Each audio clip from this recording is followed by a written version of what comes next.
Hi, I would like to share about the table of content.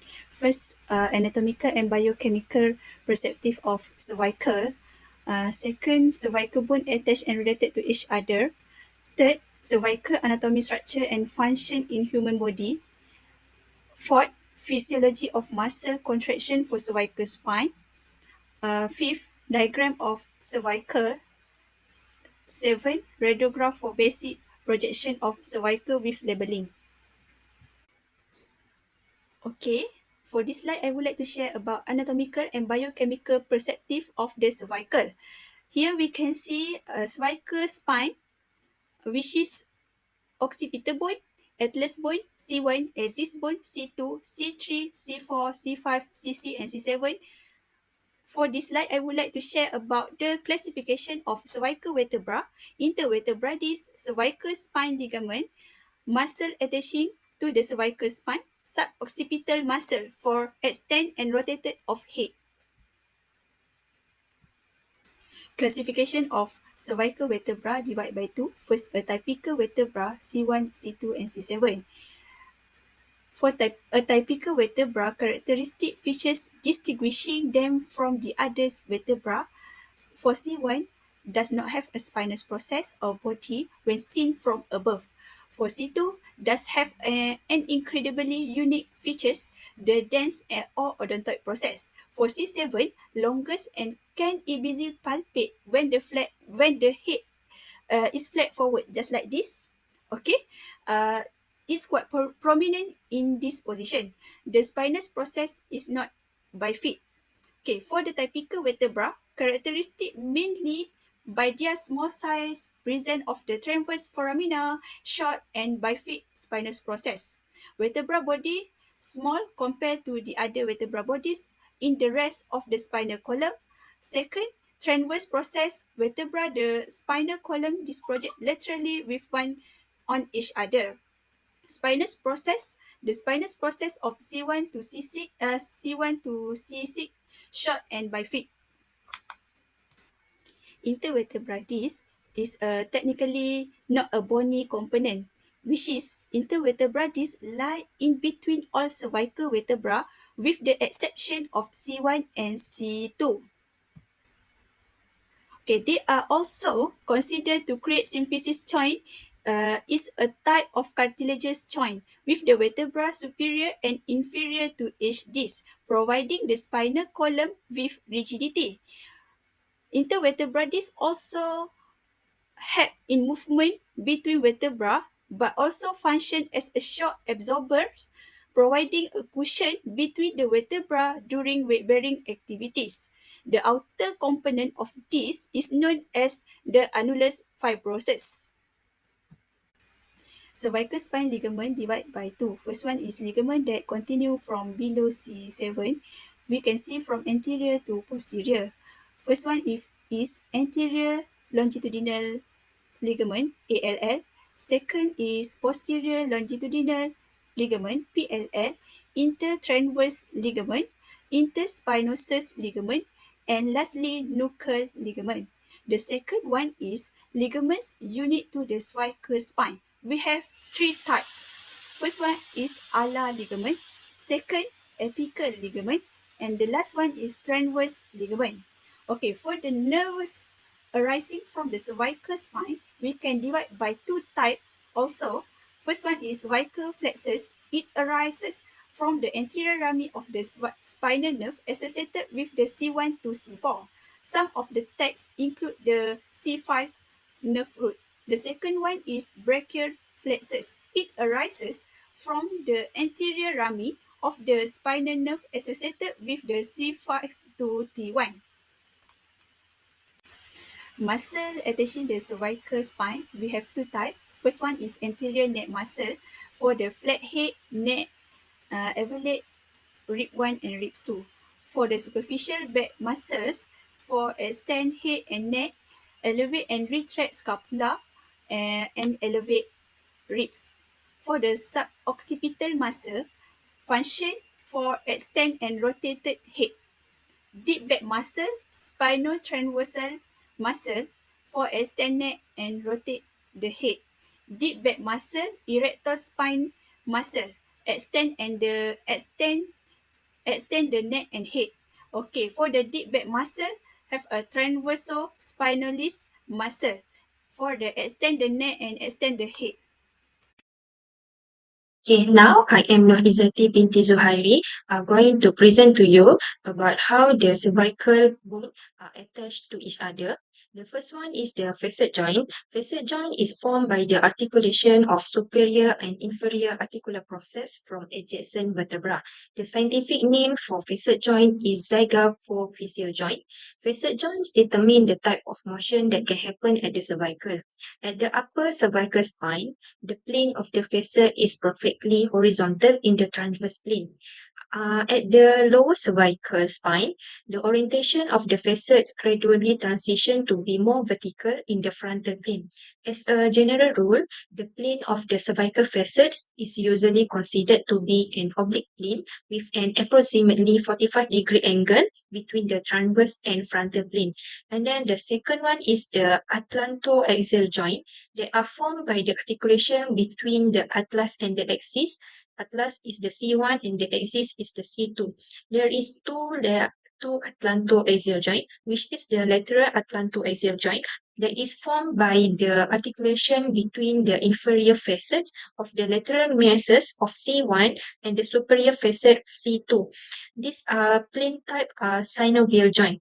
And then the next one is the medial atlantoaxial joint that is formed by the articulation of the dens of C2 with the articular facet of C1. And then this is the pivot type of synovial joint. And then the third one is the atlanto-occipital joint, consists of an articulation between the spine and the cranium. They occur between the superior facet of the lateral masses of the atlas and the occipital condyle at the base of the cranium. Then there are six major ligaments in the cervical spine. Ligaments are the connective tissue that connects bone to the other bone.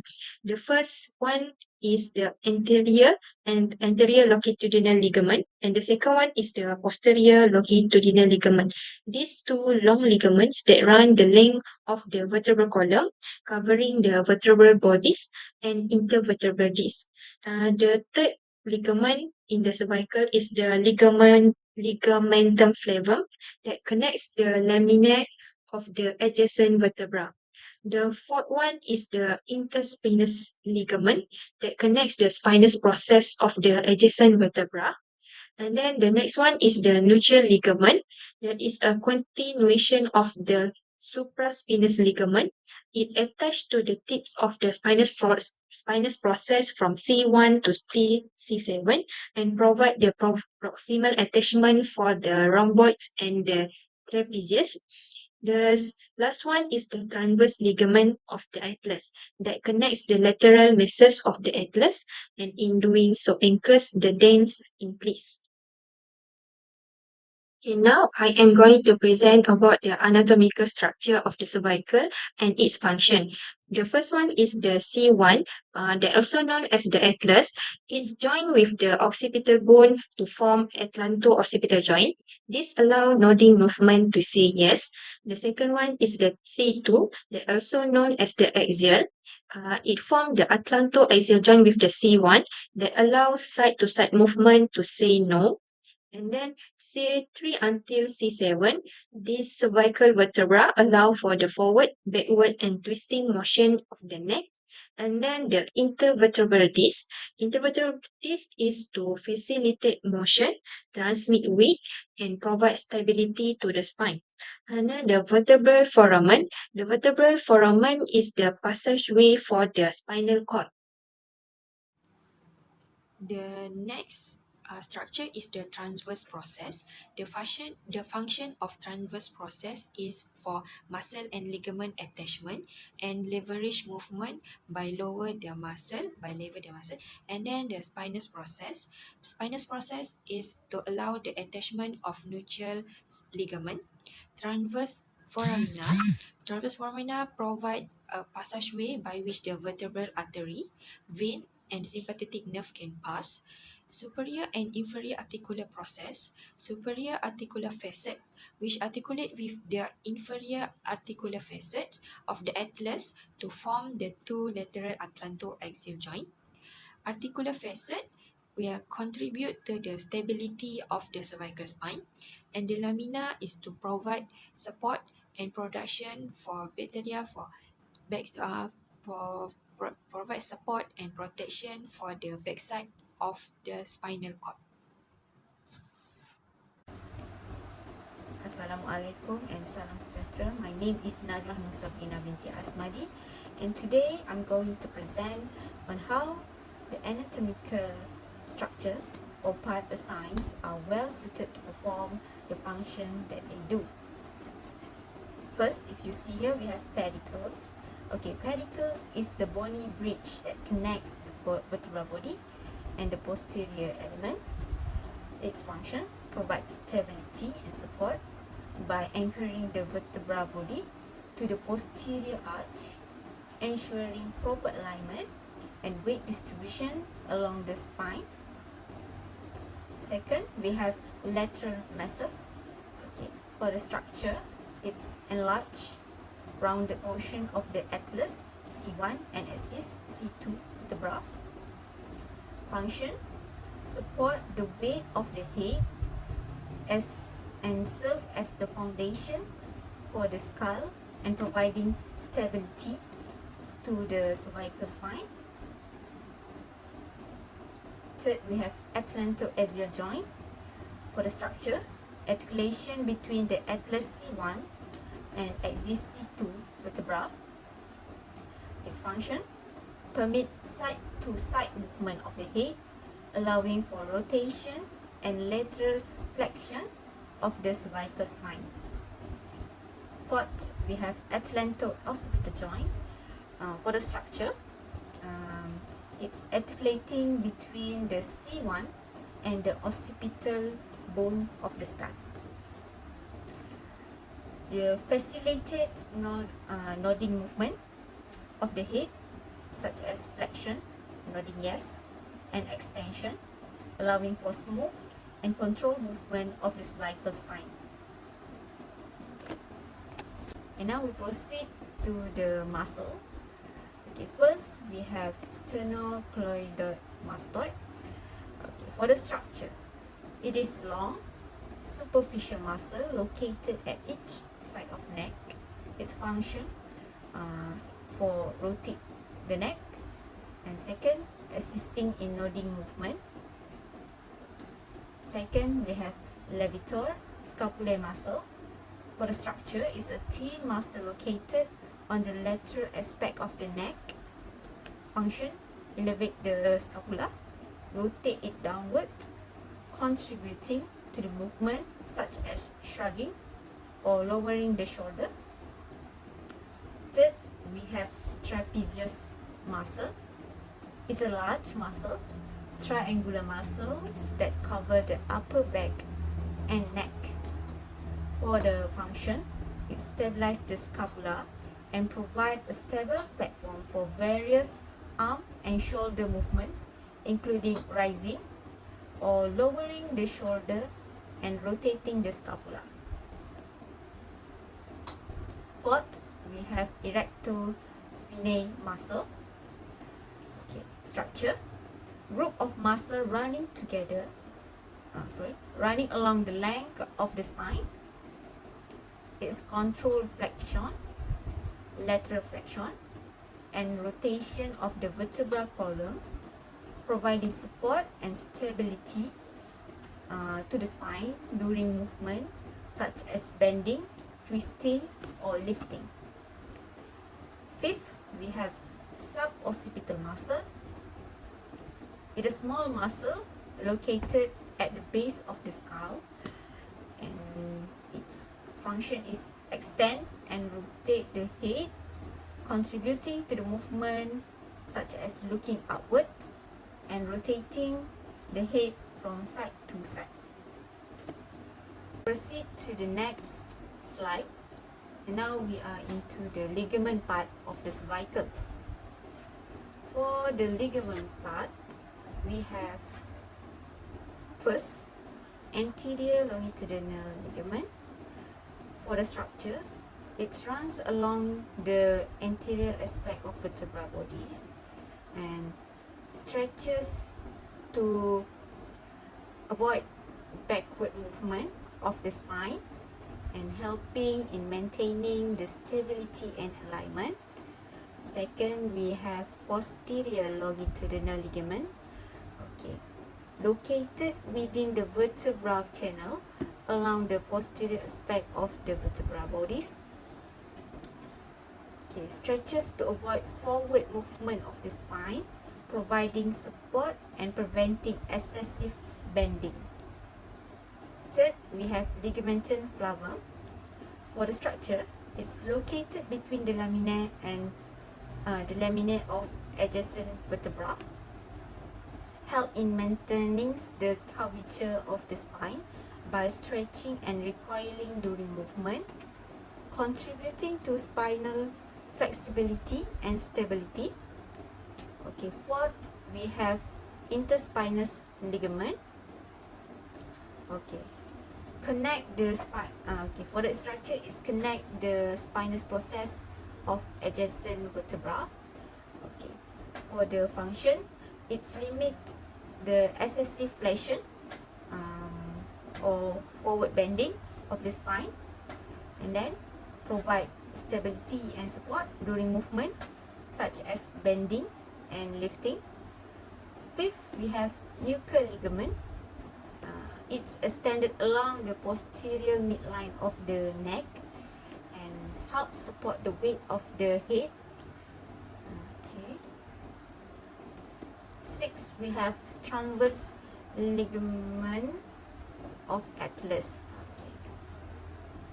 For the structure, horizontal ligament that spans across the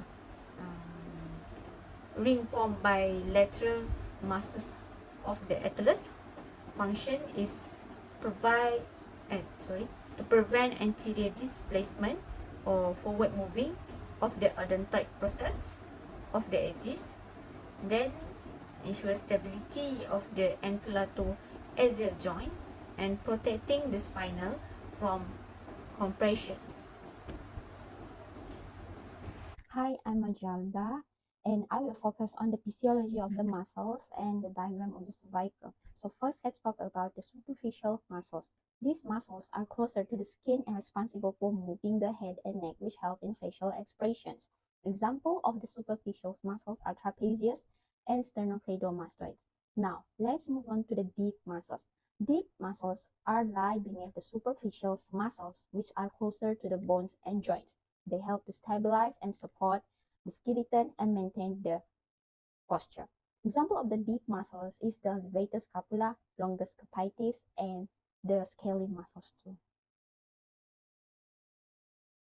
Starting with C1 to C2, these segments have rectus capitis and sternocleidomastoid muscle, which are essential for head movement and stability.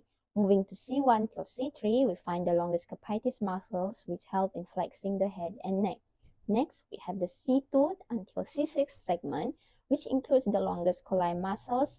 These muscles play a vital role in neck flexion and maintaining cervical spine posture. The C3 until C4 segment is associated with the trapezius muscles, which extends from the back of the neck down to the upper spine of shoulders, aiding in various movements like shrugging and head rotation. The C4 and C8 segment includes the scalene muscles.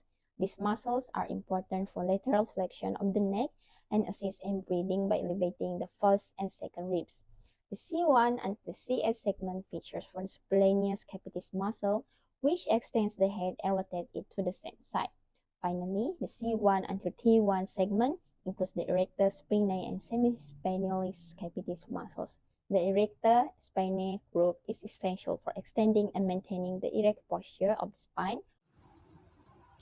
Okay, this is the diagram of a cervical vertebra that is consists from C1 to C7. C1 is also known as the atlas and C2 is also known as the axis. Okay, this is the typical cervical vertebra from the lateral view.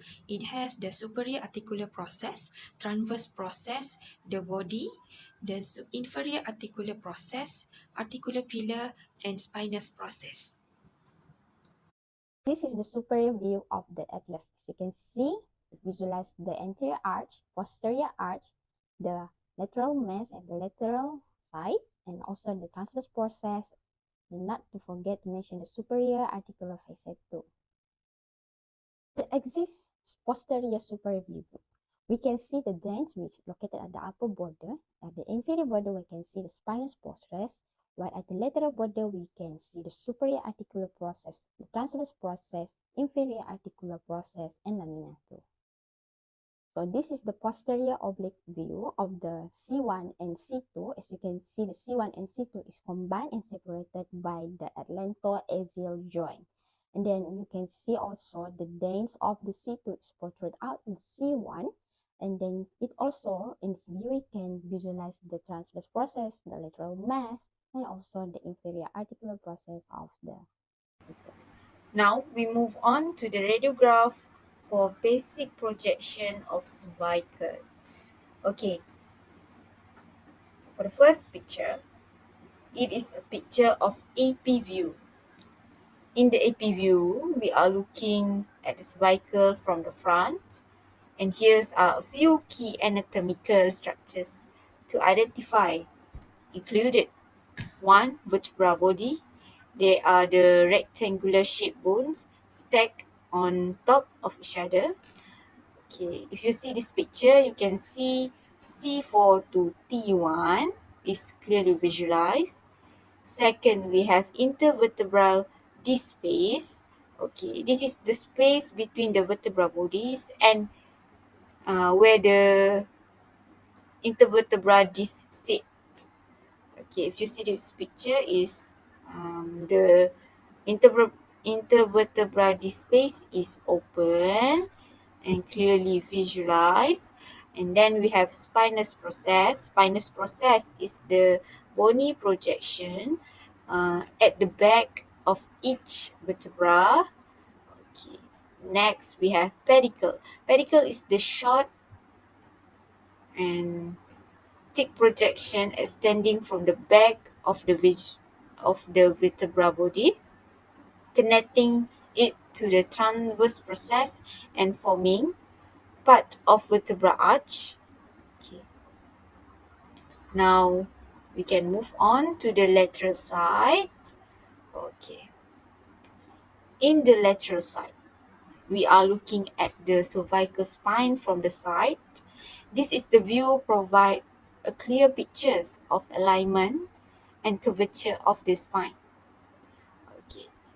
First, we also have the vertebral body is clearly visualized, seen as rectangular blocks stacked one behind another. Second, we have intervertebral disc space. Okay, based on this picture, the intervertebral disc space is open. Okay.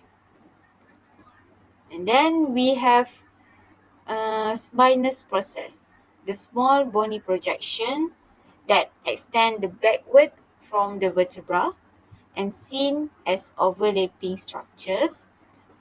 And then we have articular pillars, a column-like structures formed by the facet and pedicles, providing stability and strength. For the posterior arch, the back part of the vertebra, including the spinous process and lamina, forming part of vertebral arch.